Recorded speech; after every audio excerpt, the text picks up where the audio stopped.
बच्चों, हम पढ़ रहे हैं कक्षा 8 की गणित और हमने नया अध्याय शुरू किया है, अध्याय 14 गुणनखंडन, जिसकी पूरी थ्योरी हम अच्छे से समझ चुके हैं। तो आज हम शुरू करेंगे 14.1 के उदाहरण। तो देखते हैं उदाहरण पहला क्या दिया गया है।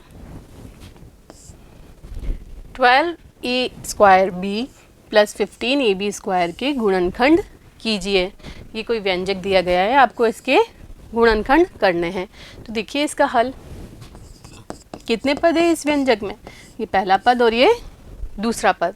तो प्रत्येक पद के हम पहले करेंगे गुणनखंड। देखिए 12a² को आप क्या लिख सकते हैं? 12 को क्या लिख सकते हैं? भाज्य गुणनखंड करना है।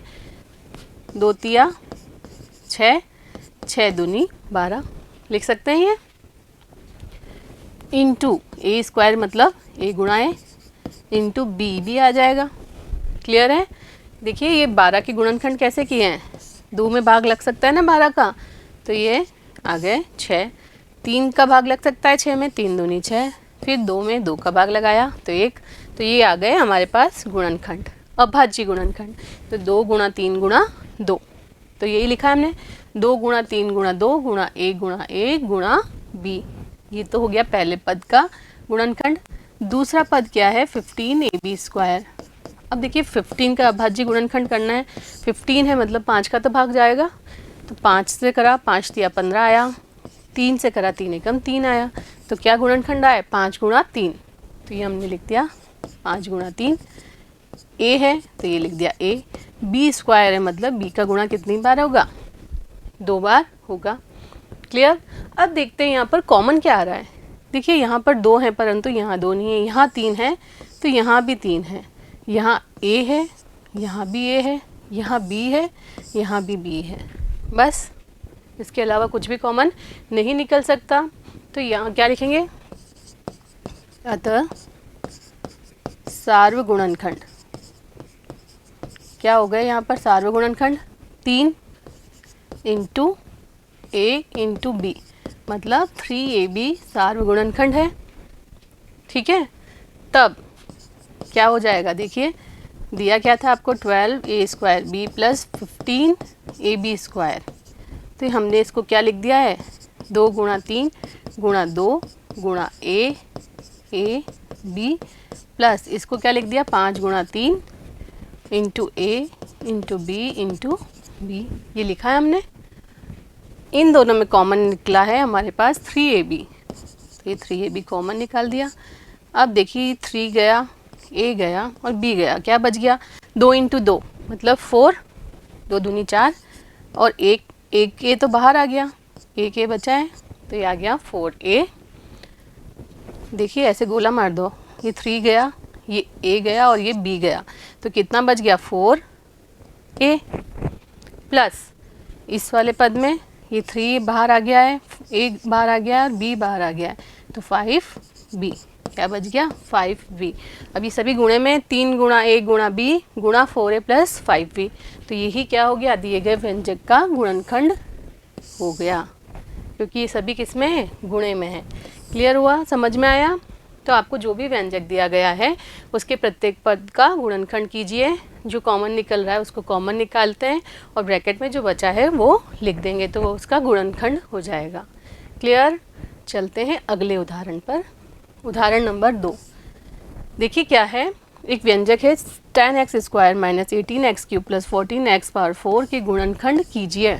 आपको ये व्यंजक दिया गया है, इसके आपको गुणनखंड करने हैं। तो सबसे पहले हम क्या करेंगे? प्रत्येक पद के गुणनखंड करेंगे। कितने पद है यहाँ? 3। तो देखिए हल। 10x², 10 मतलब 5 से तो भाग लगेगा, 5 दूनी 10, फिर 2 में 2 का भाग लगाया, 1 आ गया, तो 5 इंटू 2 इसके अभाज्य गुणनखंड हो गए। तो क्या लिख देंगे यहाँ पर? 5 इंटू 2। ये तो वही है प्राकृत संख्याओं के गुणनखंड जो हम कक्षा 7 में पढ़ चुके हैं। x² है मतलब x का गुणा कितनी बार होगा? 2 बार होगा। दूसरा पद क्या है? 18x³। देखिए 18 का गुणनखंड करने हैं। 2 में आएगा, ये सम संख्या है तो 2 9 18, 3 से किया 3 तिया 9, फिर 3 से किया 3 एकम 3। तो इसके गुणनखंड क्या आ गए? 2 गुणा 3 गुणा 3 अभाज्य गुणनखंड। 2 गुणा 3 गुणा 3 x³ है मतलब कितनी बार गुणा होगा? 1 2 3 बार गुणा हो गया। तीसरा पद क्या है देखिए 14x पावर 4। 14 का आपको अभाज्य गुणनखंड करना है। सम संख्या है 2 से करेंगे, 2 सत्ते 14, फिर 7 एकम 7। 7 क्या होती है? एक अभाज्य संख्या है, तो इसका गुणनखंड क्या आ गए 2 इंटू 7, x की पावर 4 है, मतलब कितनी बार गुणा करेंगे? 4 बार। क्लियर है? यह यहाँ तक समझ में आया? इसलिए सार्व गुणनखंड क्या हो जाएगा? सार्व गुणनखंड देखिए यहाँ 2 है, यहाँ 2 है, यहाँ भी 2 है, यहाँ 5 है परंतु यहाँ 5 नहीं है, यहाँ भी नहीं है, यहाँ x है, यहाँ x है, यहाँ भी x है, यहाँ x है, यहाँ x है, यहाँ भी x है। तो कॉमन क्या आया? 2x²। ये 2 आया था, 2 x कितनी बार कॉमन आ रहा है? यहाँ 2 बार है, यहाँ 2 बार है, यहाँ 2 बार है, मतलब 2x² सार्वगुणनखंड हो गया। अतः क्या लिख सकते हैं आप? जो आपको व्यंजक दिया है 10x² minus 18x³ plus 14x power 4, इसको हमने लिख दिया है गुणनखंड रूप में 5 गुणा 2 गुणा x माइनस इसको लिखा 2 गुणा 3 गुणा 3। कितनी बार x लिखेंगे? 3 बार, प्लस 14 को लिख दिया हमने 7 गुणा 2, x की पावर कितनी है? 4 है, तो 4 बार गुणा कर दिया हमने x का। कॉमन हमने देखा क्या आ रहा है? 2x²। ये लिख दिया हमने 2x²। ब्रैकेट में क्या बचा है वो लिख दीजिए। ये 2 तो आ गया कॉमन, ये x² आ गया कॉमन, तो क्या बच गया यहाँ पर? 5 बच गया, माइनस ये 2 तो आ गया कॉमन, x² आ गया कॉमन, 3 तिया 9 x, क्या बच गया? 3 तिया 9 x बच गया।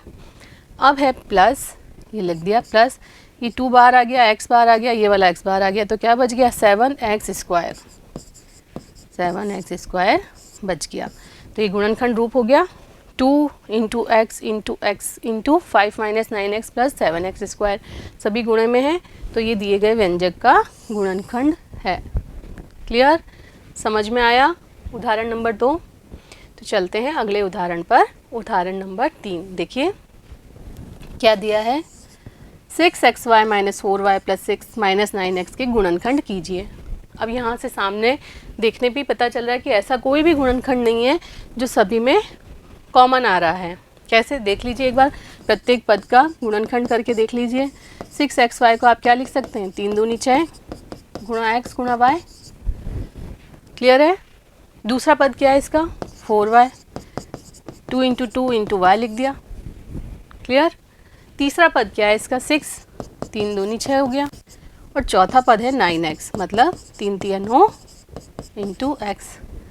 ये गुणनखंड हो गए चारों पदों के।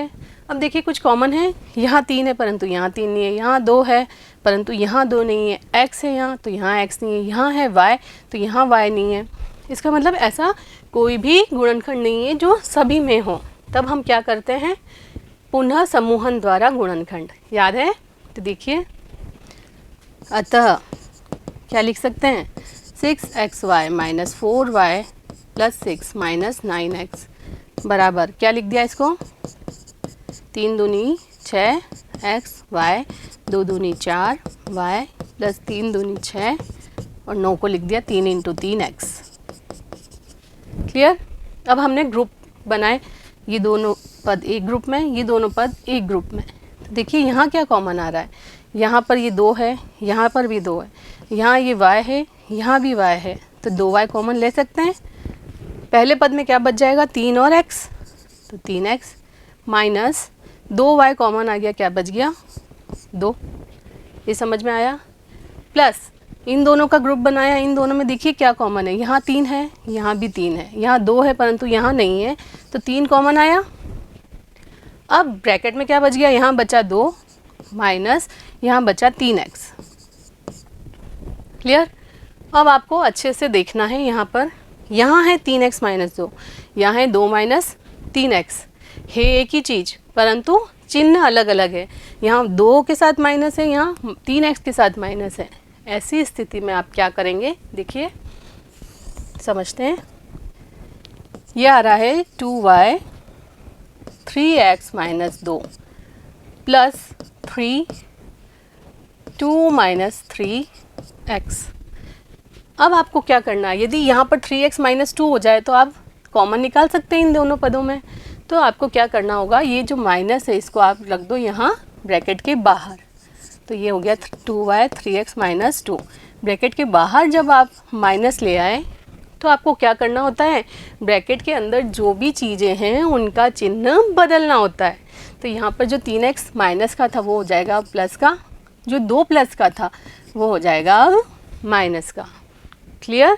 जो ये माइनस आ रहा था उसको हमने ले लिया बाहर, तो अंदर वाले सभी चिन्ह बदल जाते हैं, ये आपको ध्यान रखना है। अब आप इन दोनों में क्या कॉमन ले सकते हैं, ये वाला पद यहाँ भी है यहाँ भी है, तो 3x माइनस 2 कॉमन लिया, क्या बच गया यहाँ 2y, यहाँ बच गया माइनस 3। तो ये आ गया गुणनखंड रूप में, इन दोनों के बीच में क्या है, गुणा है। तो इसका मतलब जो दिया गया व्यंजक था ये, इसका गुणनखंड ये प्राप्त हुआ। क्लियर है? ये कौन सी विधि लगाइए, पुनः समूहन द्वारा गुणनखंड। आपको दो दो के समूह बनाने हैं और उनमें कॉमन निकालना है। क्लियर? समझ में आया उदाहरण नंबर 3? तो उम्मीद करती हूँ ये सभी उदाहरण आपको अच्छे से समझ में आए होंगे और इन्हीं पर आधारित होगी आपकी प्रश्नावली 14.1 जो हम अगले वीडियो में शुरू करेंगे। तब तक जुड़े रहिए। धन्यवाद।